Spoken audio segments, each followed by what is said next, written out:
Good afternoon, everyone. Welcome to the second webinar in AIM webinar series. This is a weekly webinar series designed for showcasing adaptive innovations in manufacturing by Fusion 360 users in India.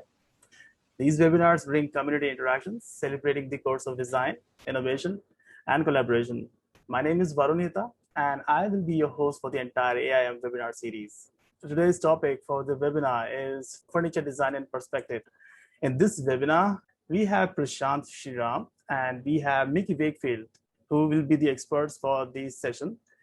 Prashant Sriram, he's an industrial designer, and he will take you through his journey from idea to realization of furniture design and accessories.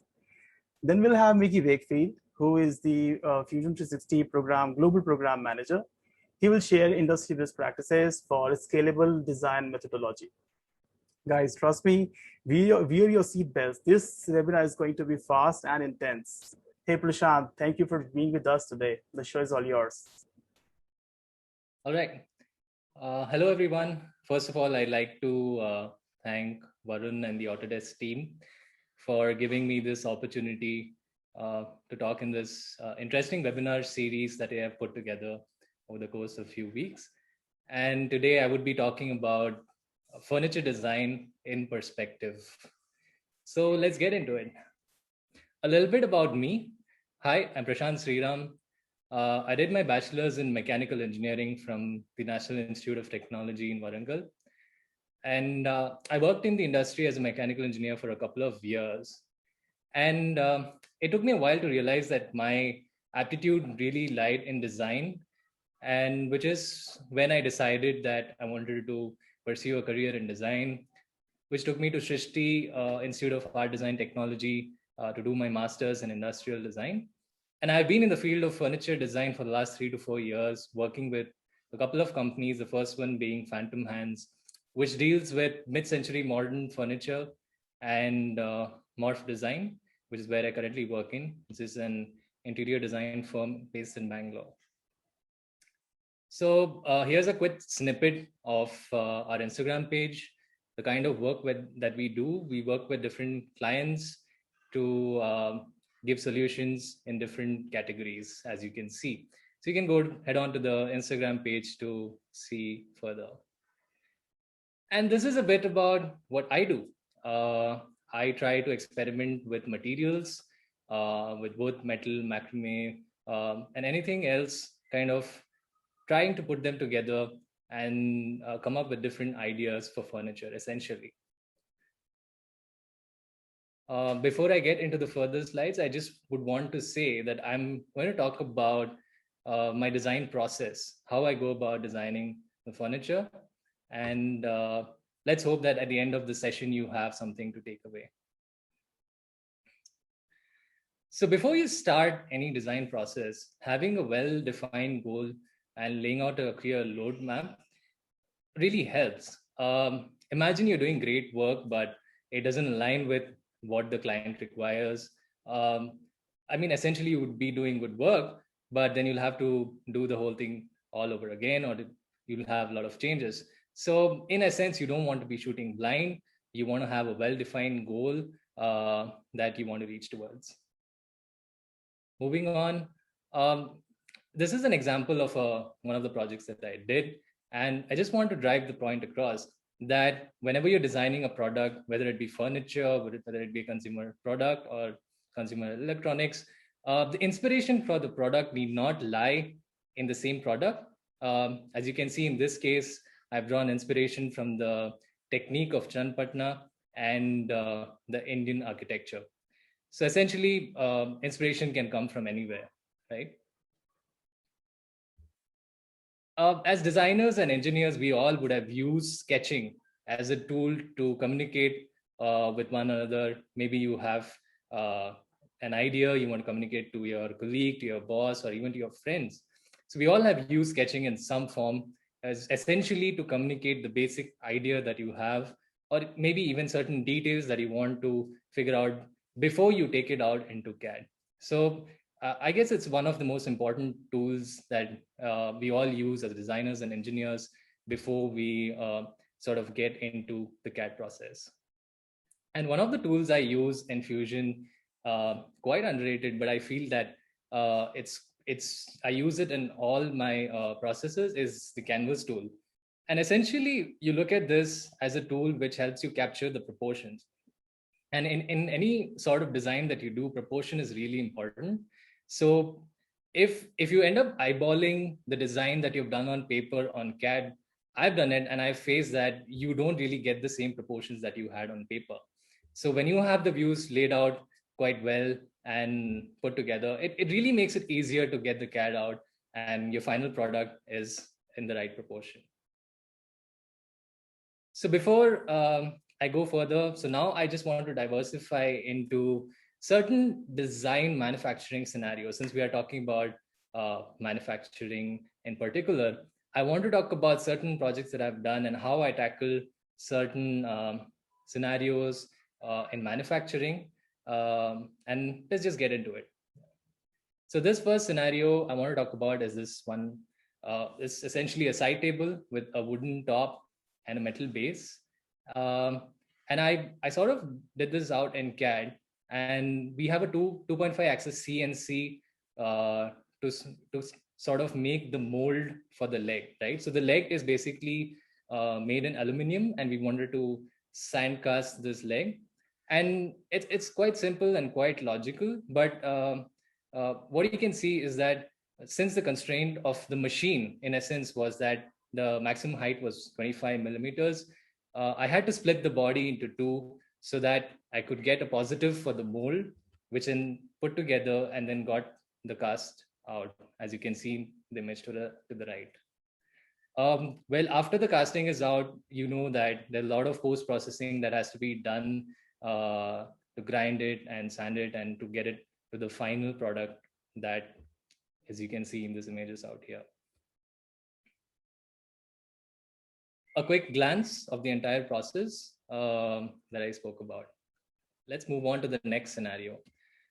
In this particular scenario, I want to take you back to the first idea that I showed you in the sketching slide. So this was the product, a side table and a lamp that I sort of wanted to use the technique of Channapatna process, which is basically wood turning on lathe. And we all know that when you turn something on wood, the design is inherently going to be symmetric. So you sort of have this particular constraint, which is given to you by the process. And I sort of wanted to integrate this with another process because my design had this particular sort of geometry where all the legs and all the, as you can see the image to the right, the legs and the support sort of come together in this particular hub. And I wanted to, it's not easy to get this geometry when you do it in a workshop, for example, right? All these angles and the joints. So the precision essentially comes through the 5-axis machine CNC, and all the other parts of this side table, for example, are made through the wood turning process. So I just wanted to bring about this process in which I decided to use these different manufacturing techniques and essentially put them together to get the design intent that was initially thought of. All right, let's move on. So this particular project, I wanted to challenge myself and try and design a rocking chair with sort of a mid-century modern minimalistic aesthetic. And as you know, in a rocking chair, a chair in itself is quite a difficult product to design when you compare to a table or a side table. And a rocking chair adds a layer of complexity to it because you have a rocker and the radius of the rocker, and you know how the sort of the movement feels when you design it. So the idea that I designed this with was I made it into modules with all the joineries designed in the CAD so that it can be made into a 5-axis CNC. But then my boss comes up and tells me that, hey, you need to make a sample of this in the workshop, right? So then I had to sort of redesign the whole thing in a way that I can bring out all the drawings and the templates so that it can be executed in the workshop. And before essentially doing it in scale, I wanted to sort of do a scale model, print it out quickly in 3D. And I have the model with me, so I can just give you a look. So this is the rocking chair, essentially trying to get the proportions and the movement, and uh, and see how it looks, right, before you actually take it out into the workshop. And yeah, so this is how the process goes, and you realize the products. Yeah, a quick look at what I've described. This is a quick scenario that I wanted to talk about, where essentially we had this particular console which had to be made in numbers. So I haven't designed this, but we wanted to make these consoles in particular number, and it would have taken a lot of time for this to be done manually in the workshop.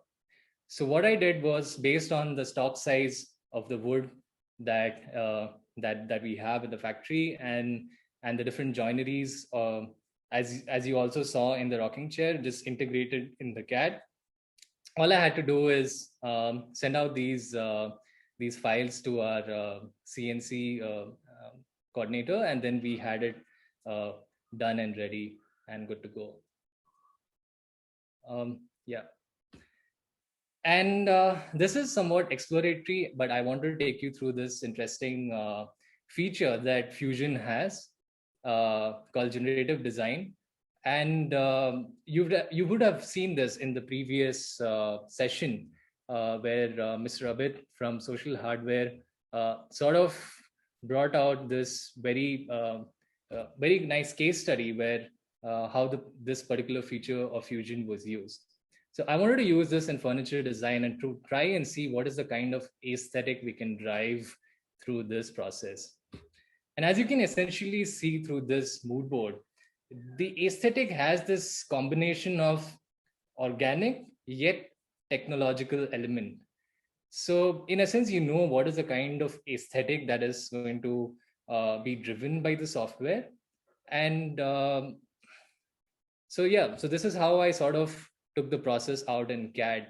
I mean, it looks a little complicated, but essentially it's about how you're conversing with the computer. I mean, you can draw a parallel with how you have a conversation with a carpenter to sort of tell him how a design should be. So you lay out the constraints, you lay out the preserved geometry, the obstacle geometry, the kind of forces, like what's the weight of the person who's gonna sit on this. This is a stool that I wanted to design, and yeah, and then the generative design sort of runs out these different parameters and gives you, based on your materials and based on the manufacturing process, these different solutions that you can take forward. And quite interestingly, it's not always the final solution in generative design, which is, especially when it comes to furniture, which you take out as your final product. When you kind of scroll through the sidebar, you can see these different variations in designs, and really it's up to you as a designer to pick the kind of aesthetic that you're going for, to get to the design that you finally want. And as I spoke in the beginning, like when it comes in terms of engineering and structural solutions, you have generative design can give you amazing solutions, but when it comes to anisotropic materials like wood and MDF, then there is this another layer of aesthetics that is added on to your design, which is what I wanted to talk about.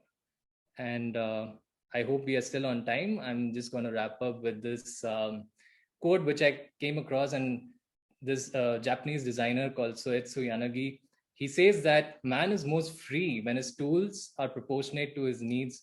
And I feel in this context of today's discussion, this is quite apt, and we can sort of reflect on this, because all these tools, whether it be your software tools, your hardware tools, they just your aids to help you to design.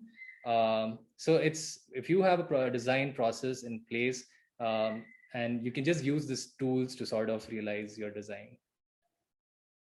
So yeah, you can reach out to me if you have any questions, if you want to take any of these conversations forward. you can reach out to me in this on these different streams. Thanks a lot. I hope that was all right, Varun. You can take over. Awesome. Thank you so much, Prashant. It was truly an amazing presentation. You shared some very good insights, and I love the way you segmented that into 5 different case studies. So I so appreciate that. Thank you for sharing with the participants. Now we have Mickey Wakefield with us, and trust me, guys, you've got to wear your seatbelt. If you haven't, this is going to be amazing. Over to you, Mickey. All right. Well, hey, everybody. My name is Mickey Wakefield. I guess you can see my video. I'll start my presentation in just a moment. It is fast today. I planned on having about 10 to 15 minutes to show you some best practices in furniture design. So I created some videos, and I'm going to try to tell you what's going on in those videos. But don't worry, all those videos are available for you already on YouTube as longer versions that go slower, where you can check it all out. And I'll give you the link, and I'll put it in the chat as well. Also, I wanted to speak to Paul Duffy, who was in the chat, and he asked, how do you meet people that are working in these fields? And Paul, the best thing you can do is do what Paul and Prashant and I do. Varun and Prashant and I do. Go to dedicated events in your field or area of interest, and don't just go there, present. If you're a presenter, you're going to be up on stage, everybody's going to see you. It's true, on occasion, like me, you might make a fool of yourself, but your biggest enemy in such situations is obscurity. If no one knows who you are, you're not going to make those friends and those contacts. So that's the best advice I could give you. So let me share my screen, and I will try to just share my PowerPoint. Now, Varun, do me a favor. Can you see my PowerPoint? Yes. That is good. Let's hope that works. Now, I wanted to tell you what the best practices in furniture design are, and I said it's not wearing a black turtleneck. In the part of the world I'm from, all your design types are always wearing black turtlenecks and brown sweaters, and it's a big look, and they have these big chunky black glasses. Prashant, let me see those glasses. You're getting there. You're getting there. They need to be a little bit rounder and a little bit fatter, and then you'll be ready to go. And you'll be ready to be a pro furniture designer in most of Europe. My point with furniture design best practices are not really that different from best design practices for industrial machinery, or for automobiles, or for planes, trains, anything you want to do. I would submit to you that you've got to keep several things in mind. And what I do is I say design for the space, make use of parameters, and probably a little bit more broadly than that, I would say make use of the tools that your CAD software can offer you, and Fusion offers a whole hell of a lot of them. And it's really important to keep in mind that you must define for manufacturing. You must design for manufacturing. And those of you that paid attention to Prashant's presentation, almost everything he showed you, he was using the letters DFM. That's design for manufacturing. And really, there is no other kind of design. If you're not designing for manufacturing, you're designing computer models, and that's not going to be a real thing. So let's think about those things. Here is that playlist. I'm sorry, I wanted to give you a small little bit.ly link, but my bit.ly was angry with me this morning, and it wasn't able to give me a short link for you. This will be in the chat, so don't worry about that. But if you see this later in 5,280 years and you only have the video, you can go to this link. So good luck with that. All right, so let's move on to design with the space. And what I mean here is that a lot of times you'll see people that create really complicated models with all the manufacturing details. And what I'm doing here is exactly the opposite. I'm just creating blocky models that have no manufacturing information in them whatsoever. In this particular case, I'm going to be making a bed. I'm making a bed that is purely just blocks of material. And the reason I'm making it is because this is going to be for my son's room. And I need to be able to describe to my wife and to my son, the clients in this case, what that room is going to look like. Now, all of us are design inclined. We may not be engineers or designers, but we all have the ability to think in 3 dimensions and see things in 3 dimensions. That is not a common skill. So the more plastic we can make our models, the better off we are when we're trying to describe what we're doing. And I think Prashant does nothing different when he uses 3D models, 3D printed models to do these kind of things. And so you're seeing I'm making very primitive models here. I'm splitting things up. This is not able to be manufactured. And yes, I did speed this video up just a bit, but just a bit only. And the point being is I was able to create this bed in this space of about, I think I did it in 5 minutes when I did this. And you'd be surprised that when you make a bed that looks like this, and then I'm going to do the cushion on the top. I use T-splines for this. It's an environment within Fusion that's quite nice for making cushions, things like this. And once I get a pillow placed on top of this and get the bed cut down to the right size, within about 5 minutes, I have something that looks very much like a bed that I could buy at IKEA, or if I wanted, I could manufacture. Now, I don't have the information that I need here to manufacture, but you'll need to learn these skills in order to be able to be fast. And so what you're looking at here is I'm moving faces around to get the things into the spaces I want. Perfection is the enemy of the good in this particular case. You want to have something that conveys design intent. And the best way to do this is to continue into the rendering environment. You're looking at a picture of my son's room, and I created this in the space of an afternoon. All the models in it were created using the same exact technique that I showed you earlier. And if you render this up with realistic materials and spend just a little bit of time with those rendering skills inside of Fusion, you can get some really compelling results. You wouldn't believe, if I spent about another hour with this, maybe, I could get a picture of my son's room that you would think was real. And that is exactly the point. This is easy to do. And this is a picture of that rendered environment. And unfortunately, I didn't go down and take a picture of my son's room because this is as clean as it will ever be. He's a teenager. So this, it never looks like this. There's piles of stuff all over the floor. But the point being is I used that document to actually make some decisions with my wife and with my son about how his room should look.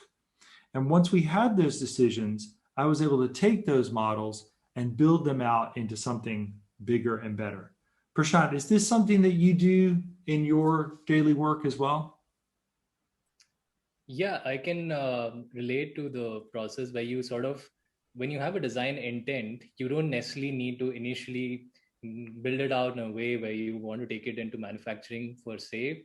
You sort of get your intent across to the person who wants to do it, build it out really quickly, like don't take a lot of time.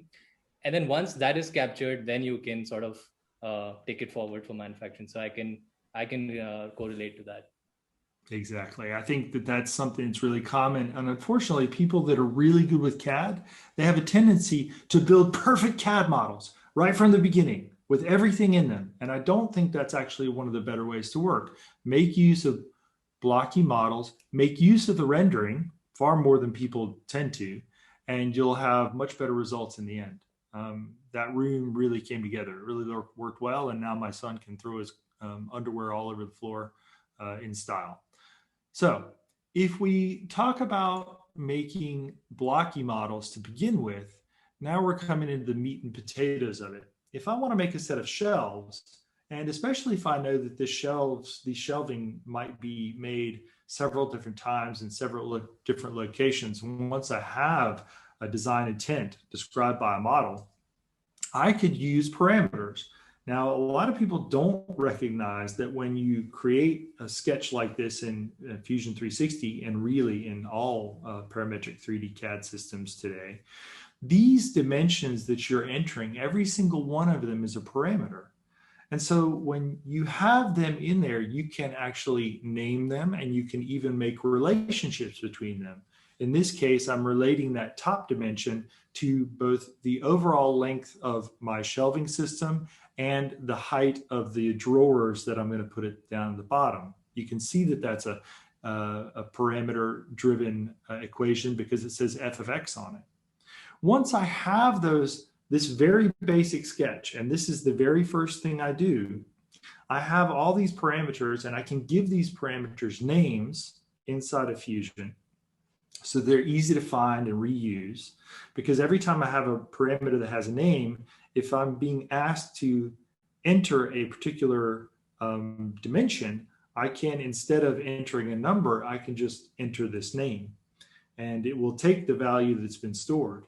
I can even star them and say these are particularly important to me, and that will make it easier for me later, if I have notes, to go back in and make changes on the fly to my shelving system.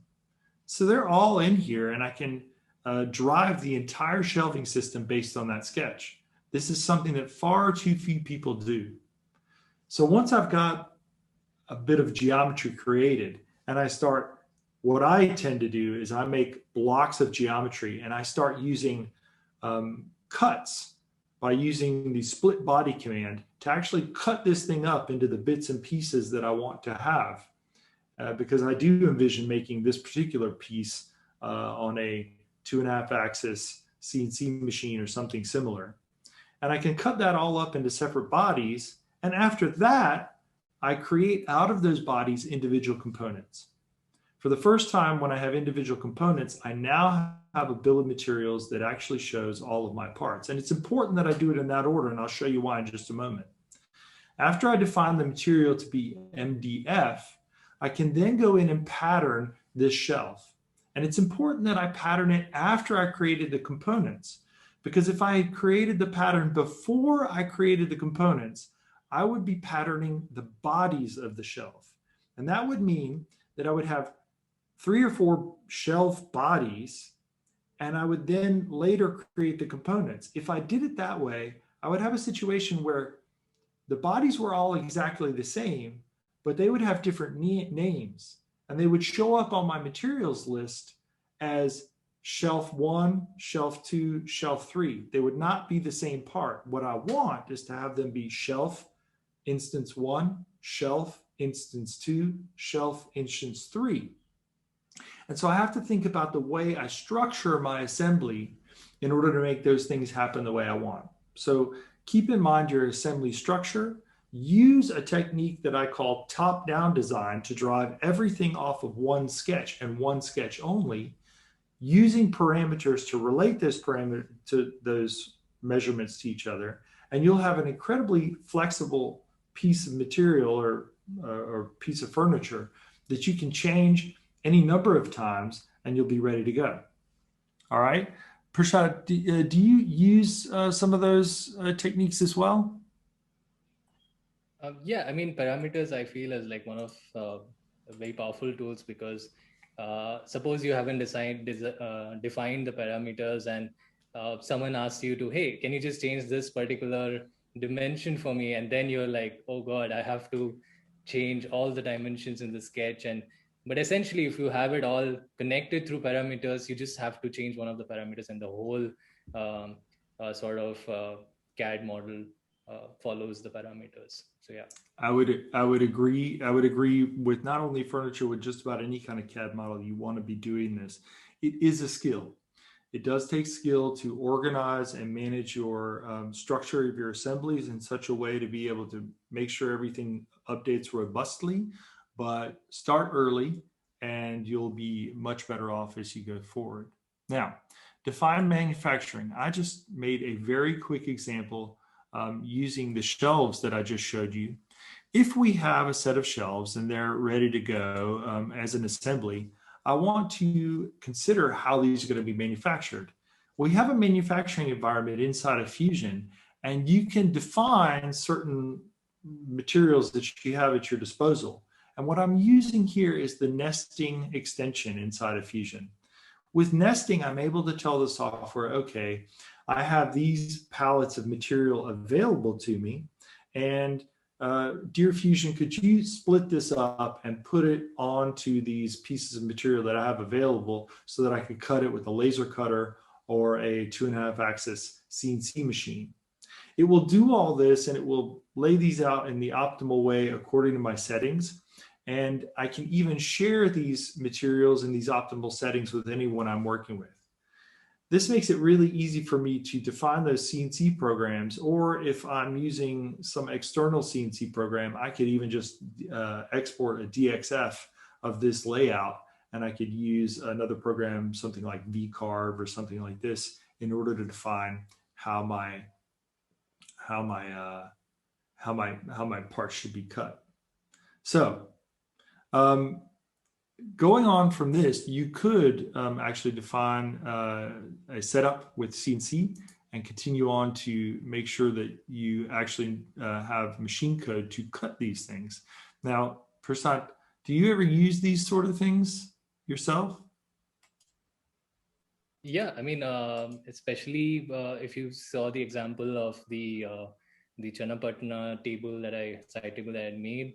I had used a 5-axis CNC for one of the components, so sort of built in all the parameters and all the dimensions and what are the kind of hardwares that I'm going to use, so that when the part comes out, it's easy to assemble, easy to put together, and good to go. Yeah. I'm very jealous of you, by the way, that you have an entire workshop with a 5-axis CNC and who knows what else you got in there. I wish I had all that. It'd be much, my house would look a lot nicer, probably, I think. So that's actually the end of my presentation today. I did make it fast. It was super fast. I do not expect that anyone trying to watch all that actually understood what I was clicking. That is not the expectation. Therefore, I ask that you go to my YouTube site, look at those longer videos. I will post that link into the chat now. And Varun, I'll give it back over to you while I'm posting in the chat, and I'll try to answer questions if there are any. Thank you so much, Mickey. Let me stop sharing my screen. There we go. You have control. Well, thank you for the immense presentation, Mickey and Prashant, you both. I'm sure these are some very insightful tips and tricks for people who want to do projects in furniture-related industry. Next Tuesday, we'll be having a discussion on what makes a great hardware product. And that will encircle about additive manufacturing, sheet metal, and the necessity of integrated CAD/CAM. There's a company called Fractal Works. It's a Bangalore-based, well-established startup. They are one of the company who makes completely made in India products, and they have one of the great line of 3D printers. They will be with us talking about their workflow. So we'll be deep diving into the advantages of integrated CAD/CAM. We'll also look at how Fusion 360 helps contemporary designer and engineer to optimize their process and improve quality. All right, guys, we are on time, actually a bit above time. I appreciate you staying with us for this long. And thanks everyone, the panelists, and thank you, Anand, for always being there to support on the chat box. Thank you so much. I'll see you next week. Stay tuned. Yeah. Thank you. Bye-bye. Thank you. Bye-bye. Bye-bye.